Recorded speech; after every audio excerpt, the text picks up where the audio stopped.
Sommaire des rencontres des frères Franck de novembre 2018, Krefeld, Allemagne. To bokuse ya mayangani ya ndeko Franck ya novembre 2018, Krefeld, Allemagne. Balinga mimi bali pe bandeko basi kati na Kristo. Ezali ndeko Franck ndazali kolobela bino kuuta na Centre Missionnaire International ya Krefeld na Allemagne. Tozali na reconnaissance liboso na nkolo po towiti kozala na ye lolenge moko ya kokesana, towiti koteya liloba na Nzambe, kokabola liloba na Nzambe na libota na Nzambe oyo bauti ba continent ebele, ba mboka ebele kaka ya Europe te, kasi ya Australie lisusu, ya Canada, ya États-Unis, ya Afrique du Sud, ya Afrique centrale, pe bisika nyonso na mokili. Libota na Nzambe esanganaki awa, tozali na reconnaissance liboso na nkolo po ete ye a révélé biso liloba na ye. Atindi mosali na ye mosakoli pona objectif ya monene ya histoire ya mokili ya humanité, histoire ya église ya oyokani ya sika, ndenge tozali kotanga yango na mokanda ya Daniel chapitre 12 molongo ya libwa tina zomi, tango prophète inakati na kondima ya kala alobi na Daniel 12:9 tia ndanga na livre oyo tina tango ya suka po ete maloba oyo ekotiama kati na secret, ekotiama na nkuku, ekozala na nkuku tina tango ya suka. Tozali kososoli ete tozali kobika na tango ya suka, ete tango yango ekoki oyo nkolo azali kolobela, alobelaki epai ya ndeko Branham na tina ya bofungami ya bankake ya bilembo sambo to les 7 sceaux. Buku oyo etiami ndanga, buku ya ba mystère oyo ebombanaki, kasi na ngolo ya Nzambe tokoki kotala nsima mpe koloba ezali kaka te mokolo ya le 28 février 1963 ntango elobamaki epai ya ndeko prophète na kati na lipata oyo ya kokesana, bayebisi ye zonga na Jeffersonville mpona bofungwami ya baso. Kasi toyebi lisusu ete komanda mokolo ya 17 mars ti le 24 mars 1963 tango mutu na Nzambe oyo akaboli biso mabombani oyo ba mystère oyo ebombanaka. Pe balingami bokoki kokanisa ndenge nini ngai nazali koyoka lokola mutu oyo ayebaki Nzambe nkolo na ngai kobanda mibu 70 ans oyo witi koleka, pe nasili koyeba ndeko Branham kobanda mibu zomi, pe nazalaki moko oyo ayebaki ntomo na mosala na ye to ministère na ye, pe na bangonga wana nyonso azalaki na bomoi, pe yambo ete akende na Arizona engebene na imono oyo azwaki nazalaki elongo na ye, pe boyebi litatoli na ngai. Kasi sasa ipi bandeko bososola ete ngai naza na mokumba munene ya kokabola bilei to liloba ya bule ya Nzambe. Nkolo asaleli ndeko Branham pona ko révéler ba mystère oyo ebombana, pe sima ya bofungami ya ba so atikala lisusu koteya message te na mboka songolo, kasi na ngolu na Nzambe ye azwami kati na nkembo pe nazwaki litomba na nzela ya manda kuta na Nzambe ya komema liloba na Nzambe pe message ya solo ya tango oyo véritable révélation ya ba mystère na ba mboka nyonso na mokili oyo na mabele pe kokabola message ya solo liloba ya solo ya Nzambe kozanga interprétation kozanga makanisi ya bato pe kasi liloba oyo eumelaka seko na seko ndenge komemi na kati ya Daniel elobamaki epai na ye na déclaration oyo ete makambo oyo ekobombana pe ekotiama ndanga ekozala kaka ya kobombana tina tango ya suka pe elobami na mulongo ya zomi mingi bakopetolama bakoyeyisa mapembe bakopetolama pe soki bokontinue soki bokobi litangi na Daniel chapitre 12 na mulongo ya zomi elobi ete bato ya yauri bakosala angele na oyo Nzambe azali koloba te kasi ba oyo bazali prédestiné o balakama bandakala nde bakomona yango pe bakosepela bakopetolama na nzela eloba na Nzambe pe bakosokolama na nzela ya makila pe bakopetolama na makila ya mpate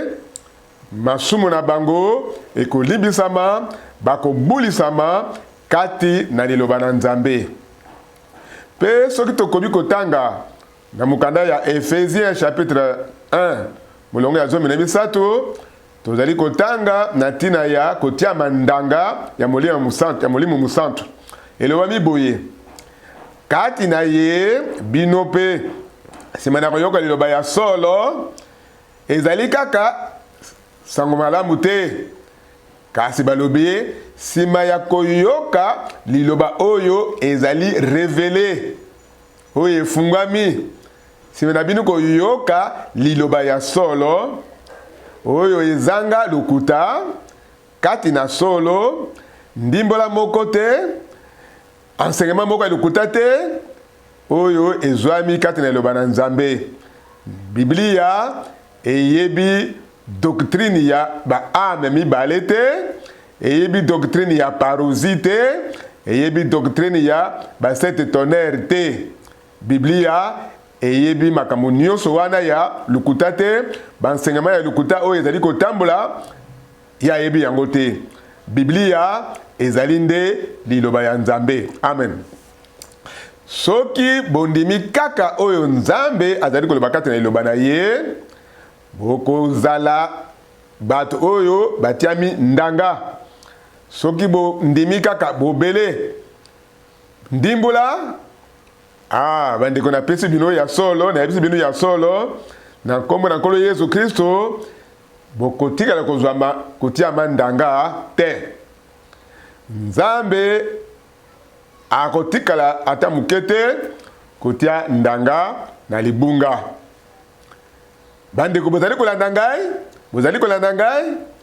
Nzambe ya alobi boye alingi aloba boye ndenge apôtre tontoma Pierre alobi yango ete ndimbola moko te ekoki kozala kasi boni na bandimbola nyonso oyo ezali kotambola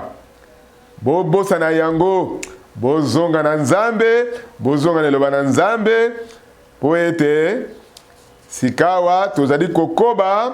pene ya bozongi ya mibale ya Kristo oyo nyonso bandimi bazali kondima ete ye asa yaki balingami tikete nayebisa bino lisusu likambo oyo ete efungami bamususu balobi ete ye akitaki na lipata oyo ya surnaturel oyo ya kokesena na kati na likonzi ya moto, kasi ye nanu azongi te na bomuto na ye boye, akozonga ndenge ekomami na misala ya bantoma chapitre 2 na nzoto moko moko oyo ye amataki nango na lola, akozonga lolenge moko na nzoto wana. Bawei kati na Kristo bakosekwa yambo pe na mokanda ya misala ya bantoma mokapa liboso, baoyo tokozala na bomoi na boye ya Kristo, tokozala transformé, tokobongwana pe elongo na bango tokonetwa kati na mapata pona tokutana na nkolo na biso kati na mipepe, pe tokozala elongo na ye pona kokende na noce des agneaux to elambo kati na lola kuna na lola. Pona nini bino bozali ko tiate makomi na bule kati na esika oyo ya malamu balingami, tango ekoki oyo esengeli koloba oyo esengeli kolobama. Mopeza nganzela na lobana na pesa conclusion na koloba kete oyo ezali tango ya mutuya na église ya Nouveau Testament. Oyo ezala etikala kozala ata tango moko te lokola oyo na histoire ya mokili. Ndenge ya tango oyo tozali kobika lelo na makambo nyonso ezala oyo etaleli Israel, ezala oyo ezali kosalema katikate na mangomba na bikolo nyonso, ndenge nkolo alobaki tango bokomona makambo oyo kokokisamaka boyebi ete tango ekoki pe ye azali pembeni na ekuke, azali kati na porte kuna, pembeni na porte kuna, pe tozali kondima ete ya solo azali kati na ekuke, kati na pembeni na porte, nkolo azali kozonga kala mingi te, ezali penza na mutuya ndenge totangi yango na Daniel 12, ezali kaka koyeba te to sosola ete mukanda oyo ebombanaka esi efungwami, ete baso efungwami ekomi deja révélé, yango ekomami awa ete mingi bakopetolama, ete oyo ezali tango ya kobima, tango ya kobima na mangomba, po ete ezali tango ya kopetolama, tango ya kosukwama kati na makila ya mpate, pe to sukwama na nzela ya liloba na Nzambe. Amen. Balingami oyo ezali tango ya Nzambe, bozwa likambo oyo na mutuya, pe nazali kosala conclusion, nazali kosilisa na kolobaka lisusu ete ndanga ya Nzambe ekotikala ata mukete kotiama bobele kaka na bato oyo basukwami na makila ya mpate, pe babiki lisiko oyo ya mobimba, rédemption totale, pe lobiko mobimba to plein salut, pe bangonde bazali kotambola elongo na Nzambe, engebene na iloba na Nzambe, pe bango bazali na makoki ya kolobete bolingi na ngai te kasi bolingo na yo bolingi to volonté na yo moko esalema. Bazali baoyo epai wapi Nzambe akotia ndanga na ye. Simana yango ndenge tokuti koyoka yango bayoki pe batangi liloba ya solo nde mapambole ya Nzambe oyo ya bokasi bonso ekozala likolo na bango pe bango nyonso bakozonga epai ya Nzambe, bakozonga na liloba na ye nde etinda to message de l'heure. Bozonga na Nzambe, bozonga na liloba na ye, bozonga na moboku oyo ya ebandeli, bozonga na malakisi ya bantoma, yango nde ezali alpha pe omega, azali ye moko lobi lelo ndenge eklesia ezalaki na ebandeli, ndenge pe singeli kozala sasa ipi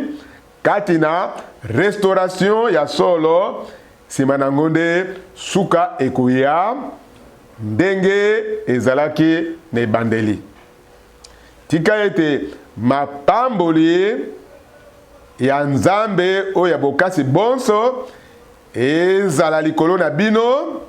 ete révélation to bofungwami kouta na Nzambe epesamela bino, ete respect to limemia ya bo santo ezala kati na bino engebene na liloba ya bule ya Nzambe pe ezala likolo na bino pe elongo na bino na kati na nkombo kitoko pe ya bule ya nkolo Yesu Kristo. Amen.